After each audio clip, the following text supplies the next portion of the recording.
Guys हामी चाहिँ यहाँनिर ग्लेन्सरमा यता हजुर के छ खबर? सब ठिक छ होइन? सब दाइ अलिकति एक्सप्लेन जाओस् न त यतापट्टिको कुन क्यान्जिङ कति कति हाइट होला मेरो दाइ हजुर? ओके ओके ओके मेरो दाइ हजुर हामी यहाँनिर आएर पनि ल है खिचेर पनि ब्याक लागिसक्यो। ल अब चाहिँ तपाईँको यहाँ वेदर पनि एकदम बिग्रियो नि दाइ है, हामी धेरै पनि मिल्दैन है। This is the real man, local man है हाम्रो दाइ चाहिँ यहाँको लोकल गाइड।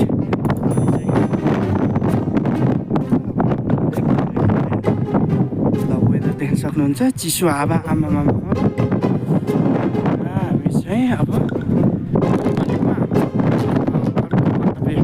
यता माथि जानेछौँ अनि हजुरहरूलाई पनि एकदम छुट्याउने छैन हाम्रो भिडियो होइन दाइ, कन्टिन्यू जानेछौँ हाम्रो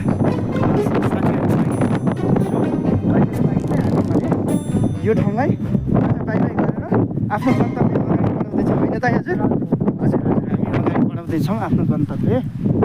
यहाँ देख्न सक्नुहुन्छ तपाईँहरू नै यो चाहिँ के थियो दाइ हजुर पहिला?